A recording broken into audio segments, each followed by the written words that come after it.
ঠিক না বেঠে? অর্থাৎ অবৈধ এমপি হিসাবে কুখ্যাত ওই স্বপনের মতন লোক এই কলকাতাতে অসংখ্য আলেমকে নির্যাতন করেছিল, কথা বলুন ঠিক না বেঠে? আর বাস্তব প্রমাণ আমি অসংখ্য প্রাণের কথা বলার কারণে আমাকে হুমকি ধামকি দেওয়া হয়েছিল, দীপ্ত কণ্ঠে বলেছিলাম এই রবিউল ইসলাম বেঁচে থাকলে আল্লাহর জমিনে কথা বলবে। আর আজকে স্বপনের পরিবেশে আল্লাহর কোরআনের পক্ষে কথা বলার সুযোগ দান করেছেন। সে আল্লাহ পাক আছে না নাই? জোরে বলেন আছে না নাই? ধরে মোল্লা ধরে না, ধরলে মোল্লা ছাড়ে না, সবাই ধরে বারবার, মোল্লারা ধরে একবার। এই মোল্লারা যাদেরকে ধরেছে তাদেরকে জমিন ছাড়া লেগেছে, কথা বলুন ঠিক না রে? সুতরাং আগামীর দেশ বাংলাদেশ দেশ, আগামীর দেশ কোরআনের দেশ, আগামীর পার্লামেন্ট কোরআনের পার্লামেন্ট। প্রত্যেকের বাচ্চারা এই জমিনে ইসলামের বিরুদ্ধে কথা বললে তার বাংলা দেবার গোটা পৃথিবীর মুসলমান দেবে।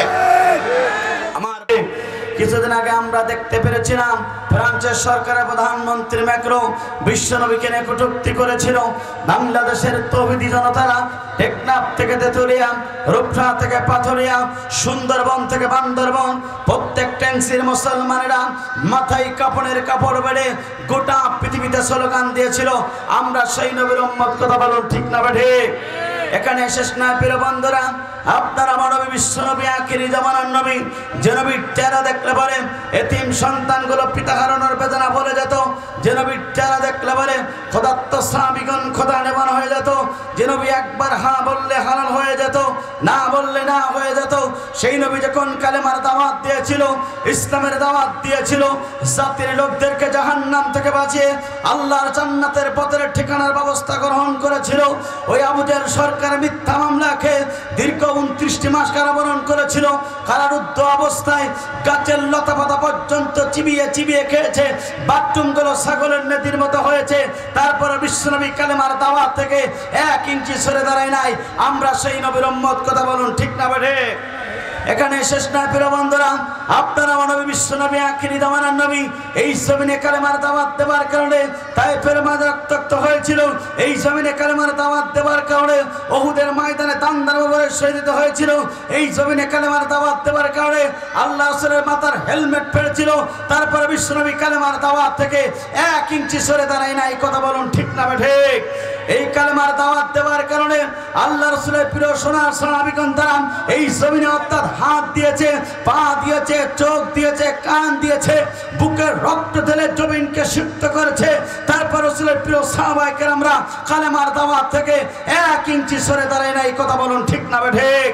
আফসোস লাগে, দুঃখ লাগে প্রিয় বন্ধুরা, লক্ষ্য করুন আল উলামা ওয়ারাসাতুল আম্বিয়া, নবীদের উত্তরসূরি আছে হক্কানি আলেমগণ। এই বাংলাদেশে একজন হক্কানি আলেম ছিলেন যিনি গোটা পৃথিবীতে 50টা বছর ধরে কোরআনের তাফসীর করেছিল, কাবা ঘরে 3 দিনের ইত্তেকাফ করার সুযোগ পেয়েছিল, 2 রাকাত নামাজ পড়ার সুযোগ পেয়েছিল, যার হাতে হাত রেখে অসংখ্য দিন ইস্তেকরা কালেমা পড়ে মুসলমান হয়ে গিয়েছিল, যার জন্য এখনো পর্যন্ত গোটা পৃথিবীর মুসলমান কাঁদে, যার তাফসীর শোনার জন্য অসংখ্য মুরব্বীরা পর্যন্ত এখনো যায় নামাজে বসে বসে কাঁদে, যার জন্য বাংলাদেশের অসংখ্য তরুণ যুবকেরা বুকের বুকরে ভরেছে। তারপরে তারা বাতিলের কাছে নয়, আল্লামা সাঈদীর জন্য তারা জীবন দিয়েছে, বাতিলের কাছে মাথা নত করে নাই, কথা বলুন ঠিক না বেটে? সুতরাং গোটা পৃথিবীতে এই কালেমার দাওয়াত দেওয়ার কারণে 17টি বছর ধরে জুলুম করেছিল, অর্থাৎ 13টি বছর ধরে অন্ধ প্রকার জীবন যাপন করেছিল। গোটা পৃথিবীর সম্পদ, বাংলাদেশের সম্পদ, বাংলাদেশের কোরআনের ওলি আল্লামা সাঈদী পর্যন্ত জালিম স্বৈরাচারের কাছে 1 সেকেন্ডের জন্য মাথা নত করি নাই, কথা বলুন ঠিক না বেটে? সুতরাং সে বিশ্বনবীর মতন করে যদি আপনার আমার রক্ত দেওয়া লাগে, বিশ্বনবীর মতন করে যদি মিথ্যা মামলা খাওয়া লাগে, বিশ্বনবীর প্রিয় সোনার সাহাবীগণের মতন করে যদি আপনার আমার জীবন দিতে হয়, বাংলাদেশে আল্লামা সাঈদীর মতন করে জীবন দেওয়া লাগে, মামুনুল হকের মতন করে যদি অন্ধ প্রকারে জীবন যাপন করা লাগে, মুফতি আমির হামদার মতন করে যদি অন্ধ প্রকারে জীবন যাপন করা লাগে, করোনাবাসী তাও আমরা প্রস্তুত আছি। বাতিলের কাছে মুসলমান মাথা নত করবেন না। কারা কারা দুহাত ধরে আল্লাহকে দেখে দেই, তারা লিল্লাহে তাকবীর, লিল্লাহে তাকবীর। আল কোরআনের আলো দুনিয়ার মুসলিম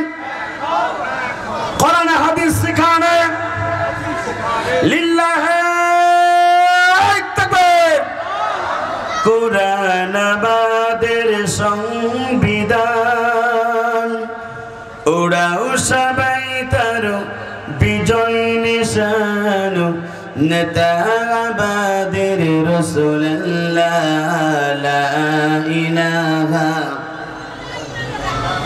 লা ইলাহা লা ইলাহা ইল্লাল্লাহু মুহাম্মাদুর রাসূলুল্লাহ সাল্লাল্লাহু আলাইহি ওয়াসাল্লাম।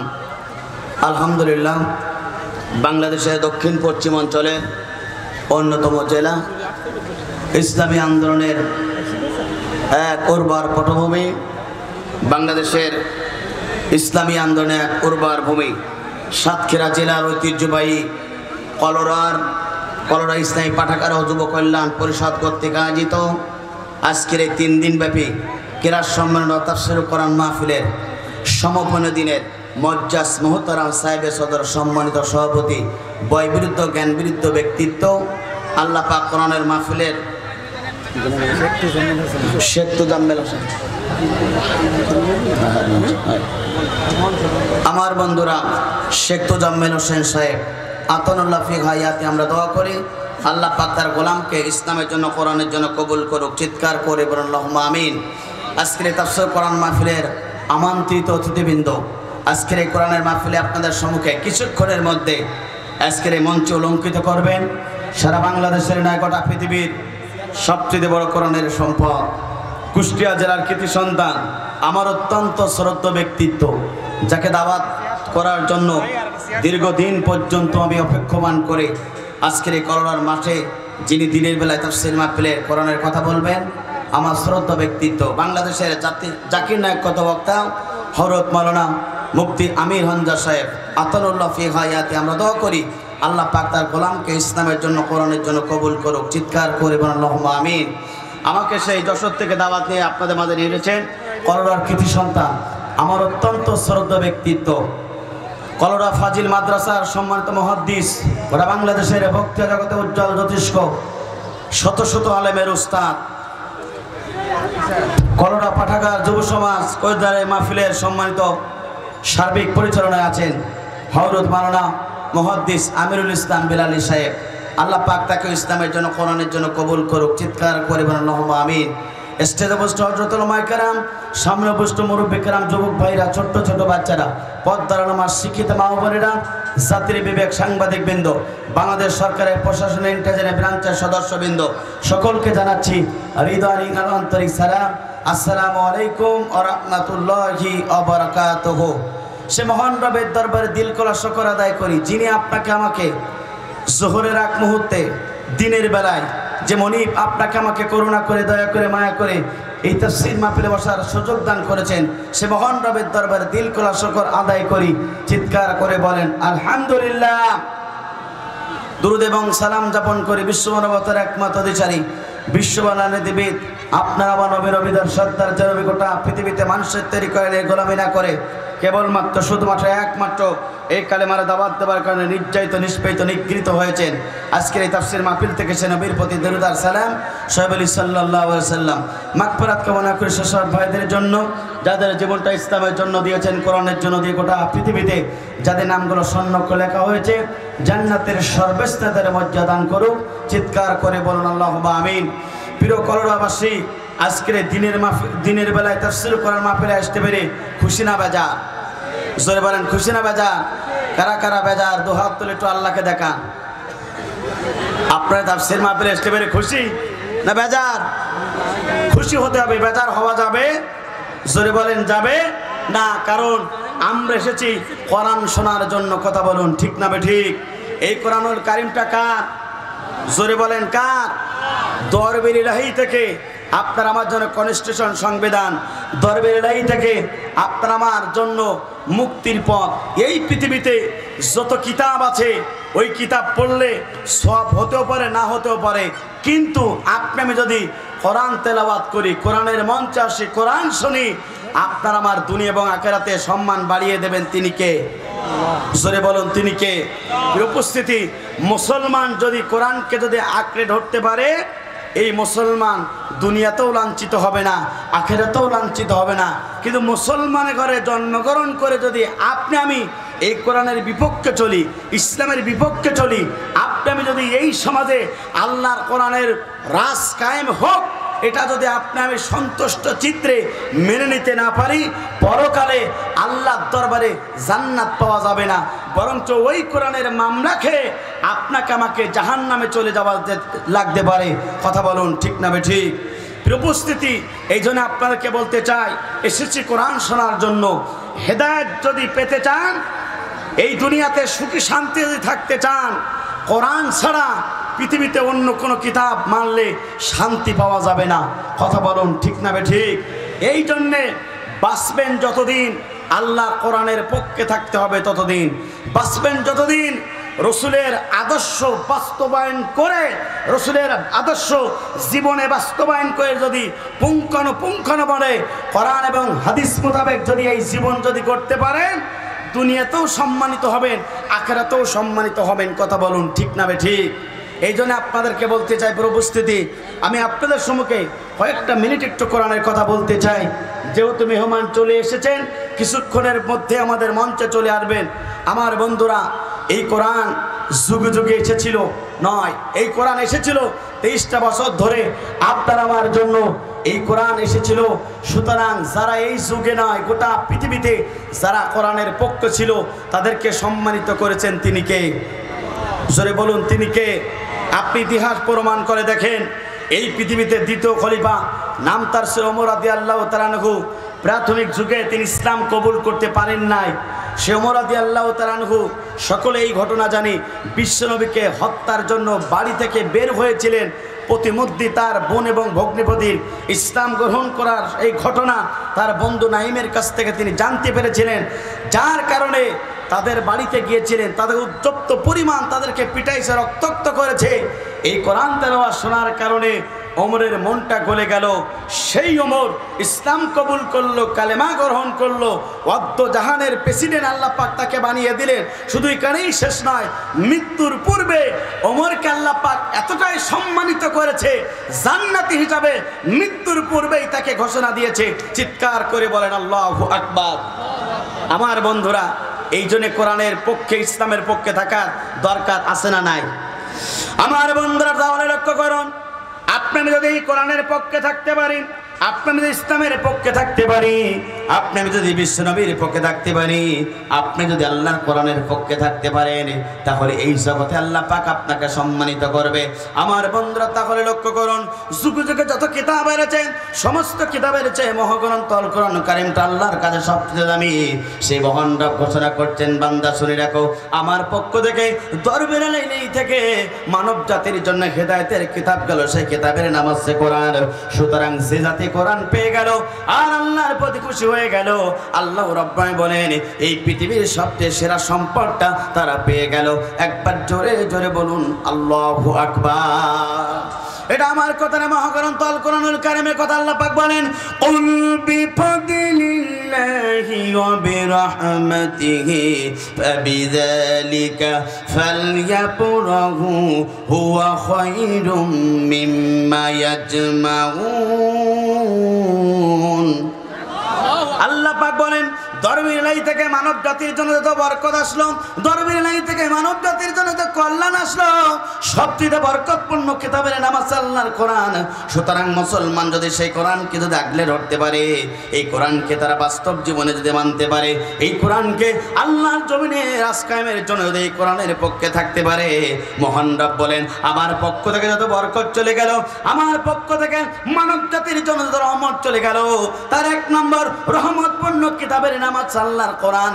সুতরাং যে জাতি কোরআন পেয়ে গেল আর কোরআনকে বাস্তবায়ন করার জন্য, কোরআনকে রাজ কায়েমের জন্য যারা কোরআনের পক্ষে থাকতে পারলো, এই ব্যক্তিগুলা গোটা পৃথিবীর সবচেয়ে বড় সম্পদটা তারা পেয়ে গেল। একবার জোরে জোরে বলুন আল্লাহু আকবার। যারা কোরআন পেয়ে গেল, এই পৃথিবীর সবচেয়ে সম্পদ তারা পেয়ে গেল। চিৎকার করে বলেন আল্লাহু আকবার। উপস্থিতি, আমরা মনে করি একজন 20 তলা বাড়ি, এমপি হলে, মন্ত্রী হলে, প্রধানমন্ত্রী হলে, রাষ্ট্রপতি হলে, ডিসি হলে, এসপি হলে, মনে করি মনে হয় ওই লোকটা সবচেয়ে সফলতা পেয়েছে, সবচেয়ে বড় সম্পদ পেয়েছে। না, পৃথিবীতে সম্পদ পেয়ে কেউ খুশি হতে পারে না, বরঞ্চ মুসলমান আল্লাহর কোরআনের পক্ষে থাকতে পারে, আল্লাহর কোরআন রাজ কায়েমের পক্ষে যদি থাকতে পারে, তাহলে ওই ব্যক্তিগুলা সবচেয়ে প্রিয় সম্পদ পেয়ে যাবে। কথা বলুন ঠিক না বেঠিক? এই জন্য প্রিয় উপস্থিতি, আল্লাহর কোরআন পেয়ে খুশি হওয়ার দরকার আছে না না? জয় ভাই, আল্লাহর কোরআন পেয়ে খুশি হওয়ার দরকার আছে না নাই? কিন্তু আফসোস, দুঃখ, এই বাংলাদেশে দীর্ঘ 17টি বছর ধরে ওই স্বৈরাচার শেখ হাসিনা এই জমিনে কোরআনকে বন্ধ করার জন্য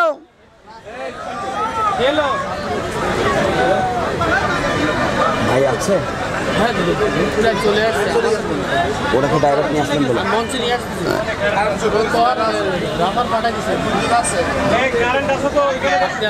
কথা বলেন কোন পর্যন্ত আসছে? 3টে পেজ তো ওই আছে, কিন্তু 3 পেজ দেখতেছি লিখেছে।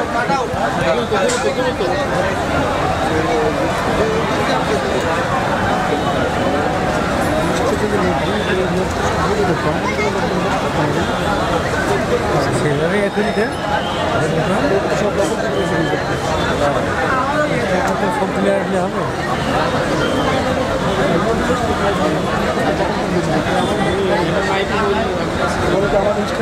হাফেজদেরকে দুনিয়ার মাঝ থেকে বিদায় গ্রহণ করিয়েছে।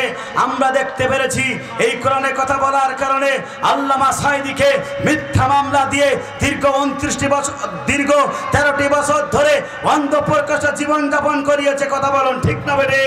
আমরা দেখতে পেরেছি এই কোরআনের কথা বলার কারণে আল্লামা মামুনুল হককে হত্যা, জুলুম, নির্যাতন করেছে। আমরা দেখতে পেরেছি এই কোরআনের কথা বলার কারণে মুফতি আমির হামজা বিনা অপরাধে 3টে বছর ধরে তাকে নির্যাতন করা হয়েছে। কথা বলুন ঠিক না বেরে? এই কোরআনের কথা বলার কারণে এই বাংলাদেশের একটি দলের উপরে সবচেয়ে জুলুম, নির্যাতন 17টি বছর ধরে ওই স্বৈরাচার সরকার করেছিল, সেটাই হচ্ছে বাংলাদেশে নয়, এশিয়া মহাদেশের অন্যতম হকপন্থী সংগঠন বাংলাদেশ জামাত ইসলামীকে। কথা বলুন ঠিক না বেঠা?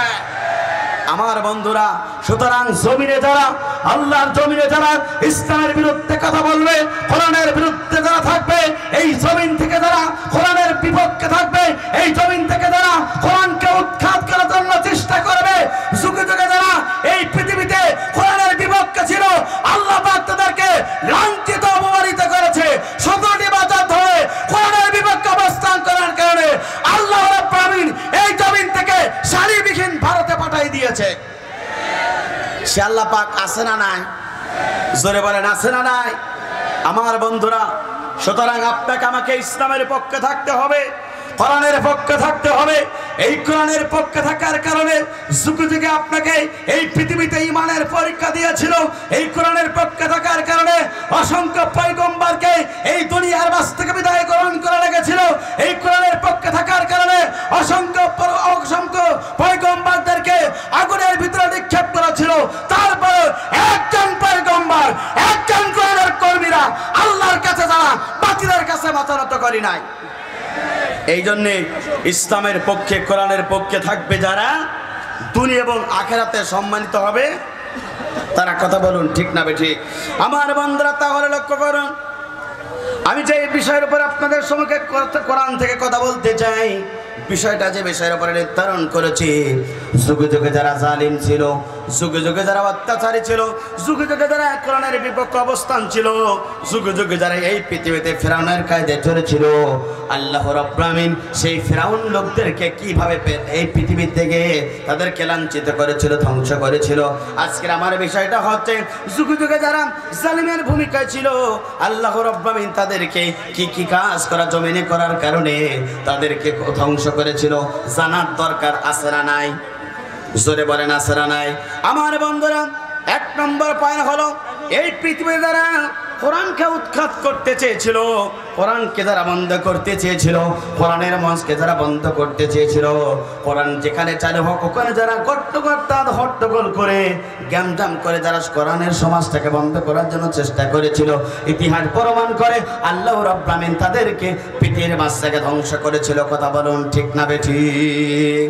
আমার বন্ধুরা, এটা আমার কথা। আল্লাহ পাক কোরআনুল কারীমের ভিতরে 1 নম্বর পয়েন্ট তাহলে বলল, যারা এই জমিন থেকে কোরআনকে যারা স্তব্ধ করে দেওয়ার জন্য চেষ্টা করেছিল, কোরআন আইনকে যারা বন্ধ করে দেওয়ার জন্য চেষ্টা করেছিল, আল্লাহ রাব্বুল আলামিন বলেন ওদেরকে পৃথিবীর মাঝ থেকে আমি রব্বুল আলামিন ধ্বংসকরণ করিয়েছি। কথা বলুন ঠিক না বেঠিক? আল্লাহ পাক বলেন, ওয়াকালাল্লাযীনা কাফারু লা তাসমাউ লিহাদাল কুরআন ওয়ালগাউ ফিহি লাআল্লাকুম তাগলিবুন। আর কাফেররা চেয়েছিল এই সমাজে কোরআন চলবে না, এই সমাজে কোরআনের আইন চলবে না, এই সমাজে কোরআনের আলোচনা চলবে না, এই সমাজে কোরআন প্রতিষ্ঠা হোক তারা চাই নাই। আবার বন্ধুরা লক্ষ্য করুন, তারা চেয়েছিল জমিন থেকে কোরআনের সমস্ত আইনকে ব্যান করা হোক, কোরআন শোনা থেকে মানুষদেরকে বিরত রাখা হোক। এই চিন্তা চেতনা করার কারণে আল্লাহ পাক বলো, ও নবী তুমি শুনে রাখো, এই কাজ করেছিল আবু জেহেল, যার কারণে আল্লাহ রাব্বুল আলামিন তাকে ধ্বংস করেছিল। কথা বলুন ঠিক না বেঠিক? আল্লাহ পাক বলছেন, স্যার এই কাফেররা চেয়েছিল এই সমাজে কোরআন চলবে না, কোরআনের মজগুলো বন্ধ করে দিতে হবে, কোরআনের আলোচনা যেখানে হয় হট্টগোল মারামারি গ্যামজাম ফসিয়াত করে সেখানে কোরআন শোনানো থেকে মানুষদেরকে বিরত রাখতে হবে। আমার বন্ধুরা, গত 17টি বছর ধরে ওই স্বৈরাচার সরকার এই বাংলার জমিনে একই কর্মসূচি পালন করেছিল। কথা বলুন ঠিক না বেটি? সে ধ্বংস হলো। প্রথম নম্বর কারণ হলো সমাজে কোরআন চলবে না, কোরআন যারা মানতে চায়, কোরআন যারা প্রচার করতে চায়, কোরআনের আয়োজন যারা করতে চায়, তাদেরকে যেভাবে হোক তাদেরকে জুলুম করেছিল। কথা বলুন ঠিক না বেঠি? আমার বন্ধুরা, এরপরে সেখানে এখানে শুধু শেষ নয়, জুলুম নির্যাতন করেছিল, যার কারণে তাদেরকে এই পৃথিবীর মাঝ থেকে ধ্বংসকরণ করেছে। তিনি কে? জোরে বলেন তিনি কে? আমার বন্ধুরা লক্ষ্য করুন, তাহলে 1 নম্বর কারণ হলো যারা এই সমাজে কোরআন শোনা থেকে মানুষদেরকে বিরত রাখার জন্য চেষ্টা করবে। সমাজে কোরআন চলুক এটা যারা চাইবে না, কোরআনের সমাজে ইসলাম বাস্তবায়ন হোক এটা যারা চাইবে না, সমাজে আল্লাহর কোরআনের রাজ কায়েম হোক এটা যারা চাইবে না, সমাজে যারা ইসলাম চাইবে না, কোরআন চাইবে না, আল্লাহ পাক বলেন এই ব্যক্তিগুলোকে দুনিয়ার মাঝ থেকে আমি ধ্বংস করব, লাঞ্ছিত করব। কথা বলুন ঠিক না বেঠিক? আমার বন্ধুরা, যুগ থেকে তাহলে দেখো, যারা ইসলামের বিরুদ্ধে ছিল, কোরআনের বিরুদ্ধে যারা ছিল, আল্লাহ রাব্বুল আলামিন তাদেরকে ধ্বংস করেছে। ইতিহাস প্রমাণ করে নূহ আলাইহিস সালাতু ওয়াস সালাম কালেমার দাওয়াত দিয়েছিল, ইসলামের দাওয়াত দিয়েছিল। জাতির লোকেরা নূহ আলাইহিস সালাতু ওয়াস সালামের বিরুদ্ধে কথা বলেছিল, নূহ আলাইহিস সালাতু ওয়াস সালামকে জুলুম নির্যাতন করেছিল, নূহ আলাইহিস সালাতু ওয়াস সালামকে সমাজ থেকে বিতাড়িত করার জন্য চেষ্টা করেছিল। আল্লাহ রাব্বুল আলামিন সেই বিতাড়িত করার জন্য নূহকে চেষ্টা করেছিল, যারা অর্থাৎ প্লাবনে দুনিয়ার মাঝ থেকে ধ্বংস হয়েছিল তারা। কথা বলুন ঠিক না বেঠিক? মিল্লাত আবিকুম ইব্রাহিম ওয়া সাম্মাকুমুল মুসলিমিন, মুসলিম জাতির পিতা ইব্রাহিম আলাইহিস সালাতু ওয়াস সালাম তিনিও সমাজে কালেমার দাওয়াত দিয়েছিল, ইসলামের দাওয়াত দিয়েছিল। আমার বন্ধুরা, মুসলিম জাতির পিতা ইব্রাহিম আলাইহিস সালাতু ওয়াস সালাম তিনি কালেমার দাওয়াত দেওয়ার কারণে, ইসলামের দাওয়াত দেওয়ার কারণে আমার বন্ধুরা এতটাই জুলুম নির্যাতন তাকে করা হয়েছিল। আমরা সকলেই জানি সেই সময় ছিল নমরুদ, তার বিরুদ্ধে কথা বলেছিল, তার বিরুদ্ধে শুধু তাই না তাকে গ্রেফতার করেছিল। অর্থাৎ আয়নাঘর এই পৃথিবীর মুসলিম জাতির পিতা ইব্রাহিমের জন্য বানানো হয়েছিল। তার আয়নাঘর ছিল আগুনের তৈরি আয়নাঘর। আমার বন্ধুরা লক্ষ্য করুন, সে আয়নাঘরের ভিতরে মুসলিম জাতির পিতা ইব্রাহিম আলাইহিস সালামকে রাখা হলো। সঙ্গে সঙ্গে ইব্রাহিমকে বলা হলো, ইব্রাহিম তুমি আমার কাছে মাথা নত করে দাও, ঈমানটা ছেড়ে দাও। ও ইব্রাহিম, তুমি যদি আমার কাছে মাথা নত করতে পারো তাহলে তোমাকে আগুন থেকে উঠিয়ে নেওয়া হবে। দীপ্ত কণ্ঠে ইব্রাহিম বলেছিল, না না না, আমার জীবন যদি চলে যায় যাক, আমি ইব্রাহিম নমরুদের কাছে মাথা নত করব না। একবার জোরে জোরে বলুন আল্লাহু আকবার। এখানেই শেষ নয় প্রিয় বন্ধুরা, আমার বন্ধুরা লক্ষ্য করুন, সেখানে এখানেই শেষ নয়। মুসলিম জাতির পিতা ইব্রাহিম আলাইহিস সালাতু ওয়াস সালাম, মহিলা প্যান্ডেলের প্রজেক্টটা চলছে না, প্রজেক্টের উজ্জ্বল তুমি কোথায়? উজ্জ্বল প্রজেক্টের কোথায়? এখনই আসতে হবে, মহিলা প্যান্ডেলের প্রজেক্টটা চালু করে দেওয়া হোক। অসংখ্য মহিলা, তারা বসতে সমস্যা হচ্ছে, প্রজেক্টটা দেখতে পাচ্ছে না। আমার বন্ধুরা লক্ষ্য করুন, শুধু কানে শেষ নাই, সে আগুনের কাছে জিব্রাইল আলাইহিস সালাম চলে আসলেন। সঙ্গে সঙ্গে ইব্রাহিম নবীকে বললেন, ইব্রাহিম খলিল, তুমি আল্লাহর বন্ধু, তুমি আমার কাজে সাহায্য চাও। আমার দুইটা ডানা আছে, এই ডানার একটা ডানা যদি মেরে দেই, আগুন সঙ্গে সঙ্গে অত্যাধিক আগুনটা ঠান্ডা হয়ে যাবে, আগুন নিভে যাবে। সঙ্গে সঙ্গে মুসলিম জাতির পিতা ইব্রাহিম আলাইহিস সালাম বলেছিলেন, না না না, আমি আপনার কাছে সাহায্য চাইব না, আমার আল্লাহ কানা না, আল্লাহ পাক আমাকে দেখছে। আবার আল্লাহ পাক যদি আগুনতে পড়ে পড়ে আমি আমার জীবনটাকে শেষ করে দেই, আর আল্লাহ পাক যদি আমার প্রতি খুশি হয়ে যায়, আমি ইব্রাহিম আল্লাহর জন্য পড়তে প্রস্তুত আছি। একবার জোরে জোরে বলুন আল্লাহু আকবার। আমার বন্ধুরা, শুধু এখানেই শেষ নয়, ইতিহাস প্রমাণ করে মুসা আলাইহিস সালাম তিনি পর্যন্ত এই পৃথিবীতে দিনের দাওয়াত দেওয়ার কারণে সেই আমার বন্ধুরা লক্ষ্য করুন, ফেরাউন তাকে জুলুম নির্যাতন করেছিল, স্টিম রোলার পর্যন্ত চালানো হয়েছিল। আমার বন্ধুরা, মুসা আলাইহিস সালাম দিনের দাওয়াত দেওয়ার কারণে ফেরাউন তাকে মারার জন্য চেষ্টা করেছিল। আমরা সকলেই জানি ফেরাউন তাকে মারার জন্য নীল নদের প্রান্ত পর্যন্ত নিয়ে গিয়েছিল। আল্লাহ রাব্বুল আলামিন ঘোষণা, ও মুসা তুমি দেরি করো না, তোমার হাতে একটা লাঠি আছে, এই লাঠিটাই পদ্মার সাগরের উপরে মেরে দাও। আল্লাহ রাব্বুল আলামিনের হুকুমে মুসা আলাইহিস সালাম একটা বাড়ি মেরে দিলেন, অর্থাৎ পানির উপরে 12টি রাস্তা হয়ে গেল। 12টি সম্প্রদায় নিয়ে মুসা আলাইহিস সালাম নিরাপদে তার গন্তব্যস্থলে পৌঁছে গেল। একবার জোরে জোরে বলুন আল্লাহু আকবার। সেই রাস্তায় উঠেছিল আমার বন্ধুরা মুসাকে ধরার জন্য, মুসাকে হত্যা করার জন্য, মুসাকে মারার জন্য সেই রাস্তায় উঠেছিলেন আমার বন্ধুরা। একটু লক্ষ্য করুন, এই পৃথিবীর সবচেয়ে বড় স্বৈরাচার শাসক, নাম তার ছিল ফিরআউন। আল্লাহ রাব্বুল আলামিন মুসা আলাইহিস সালামকে নদীর উপরে, সাগরের উপরে পাঠিয়ে দিলেন। আর সেই নদীতেও, সেই সাগরের ভিতরে এই পৃথিবীর সবচেয়ে বড় স্বৈরাচার শাসক ফিরআউনকে আল্লাহ রাব্বুল আলামিন পানিতে চুপিয়ে চুপিয়ে মেরেছিলেন। কথা বলুন ঠিক না বেঠিক? আমার বন্ধুরা, মুসা আলাইহিস সালামকে মারার জন্য এই কর্মসূচি বাস্তবায়ন করার জন্য চেষ্টা করেছিল ফিরআউন। সেই ফিরআউনকে আল্লাহ রাব্বুল আলামিন চুপিয়ে চুপিয়ে মেরেছিল। আর আমরা কি দেখতে পারলাম? জুলুম নির্যাতন করে, ট্রাইব্যুনাল করে আল্লামা সাঈদী সহ অসংখ্য ব্যক্তিগুলোকে মেরেছিল। আর আমরাও দেখতে পাচ্ছি সেই ট্রাইব্যুনালে ভবিষ্যতে দ্বিতীয় ফিরআউনকে আল্লাহ রাব্বুল আলামিন মারবে। আমার বন্ধুরা, মুসা আলাইহিস সালামকে মারার জন্য যে ফিরআউন তাবর দিয়েছিল পিছন দিক থেকে, আমরাও ঠিক একই পথে জুলুম নির্যাতন করেছিল যাদের বিরুদ্ধে, ইসলামী আন্দোলনের বিপক্ষে জুলুম নির্যাতন করার কারণে আল্লাহ রাব্বুল আলামিন এই পৃথিবীতে ফিরআউনকে ধ্বংস করেছিল। একই কর্মসূচি এরাই বাস্তবায়ন করার জন্য জুলুম করেছিল। বর্তমানে দেখলাম আজকেই তারাই কিন্তু এই জমিন থেকে পলায়ন করলো। কথা বলুন ঠিক না বেঠিক? সুতরাং আল্লাহ পাক ছাড় দেন, কিন্তু ছেড়ে দেন না। সে আল্লাহ পাক আছে না নাই? জোরে বলেন আছে না নাই? আমার বন্ধুরা, এখানেই শেষ নাই। এই ইতিপূর্বে আপনার আমার নবী, বিশ্ব নবী, আখিরি জামানার নবী, তিনিও জমিনে কালেমার দাওয়াত দেওয়ার জন্য তিনি দাওয়াত দিয়েছিলেন। আবু জেহেল, উতবা, সাইবারা বিশ্ব নবীকে অত্যাচার নির্যাতন করেছিল, বিশ্ব নবীকে হত্যার পর্যন্ত প্ল্যান করেছিল। এই পৃথিবীতে বিশ্ব নবী কালেমার দাওয়াত দেওয়ার কারণে আমার বন্ধুরা মাতৃভূমি পর্যন্ত বিশ্ব নবীকে ছাড়তে হয়েছিল। কথা বলুন ঠিক না বেঠিক?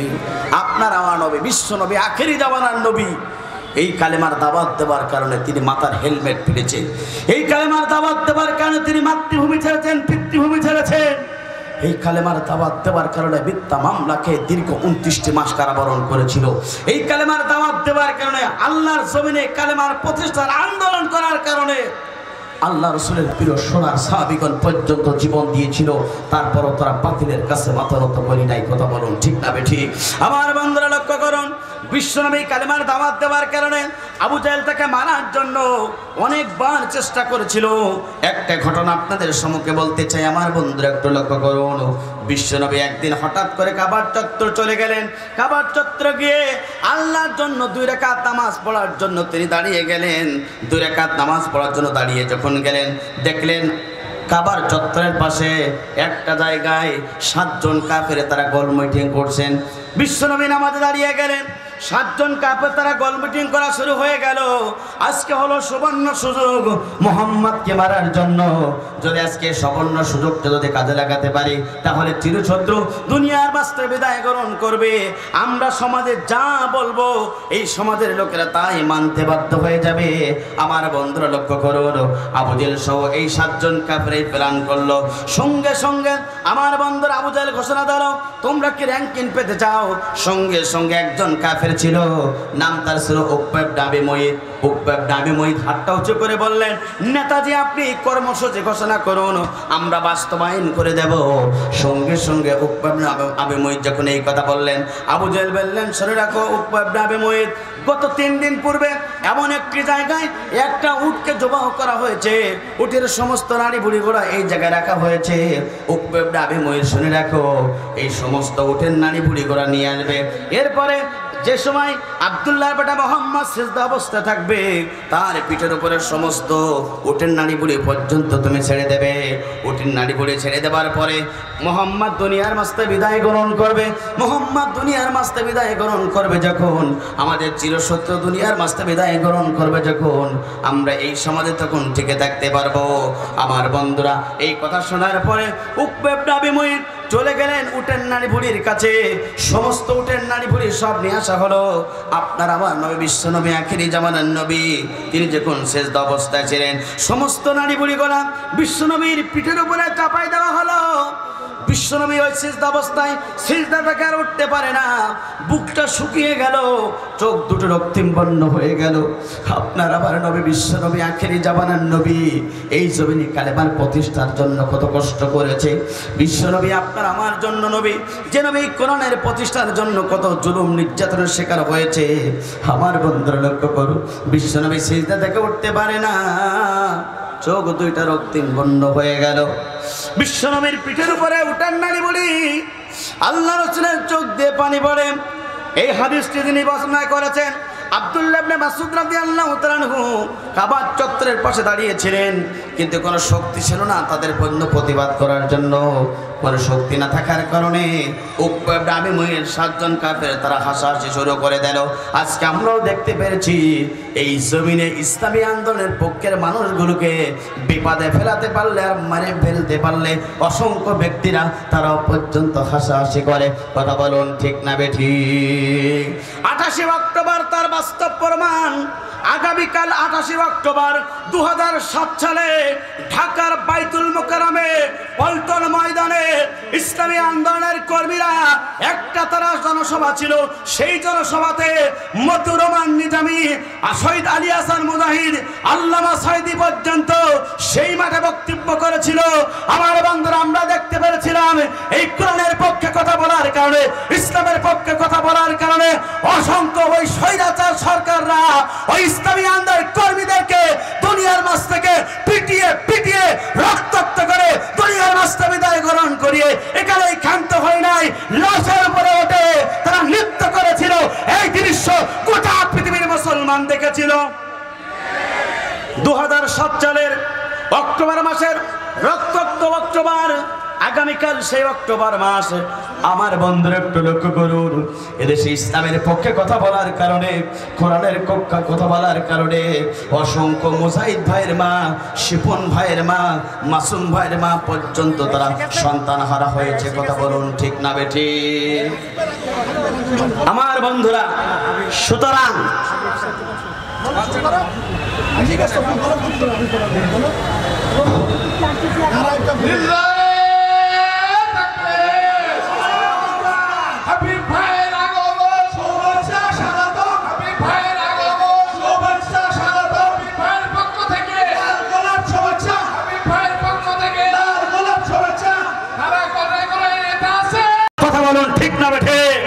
অর্থাৎ অবৈধ এমপি হিসাবে কুখ্যাত ওই সফরের মতন লোক এই কলকাতাতে অসংখ্য আলেমকে নির্যাতন করেছিল। কথা বলুন ঠিক না বেঠে? তার বাস্তব প্রমাণ আমি অসংখ্য কোণে কথা বলার কারণে আমাকে হুমকি ধামকি দেওয়া হয়েছিল, দীপ্ত কণ্ঠে বলেছিলাম এই রবিউল ইসলাম বেঁচে থাকলে আল্লাহ জমিনে কথা বলবে। আর আজকে সফরের পরিবেশে আল্লাহর কোরআনের পক্ষে কথা বলার সুযোগ দান করেছেন। সে আল্লাহ পাক আছে না নাই? জোরে বলেন আছে না নাই? ধরে মোল্লা ধরে না, ধরলে মোল্লা ছাড়ে না, সবাই ধরে বারবার, মোল্লারা ধরে একবার। এই মোল্লারা যাদেরকে ধরেছে তাদেরকে জমিন ছাড়া লেগেছে, কথা বলুন ঠিক না? সুতরাং আগামীর দেশ বাংলাদেশ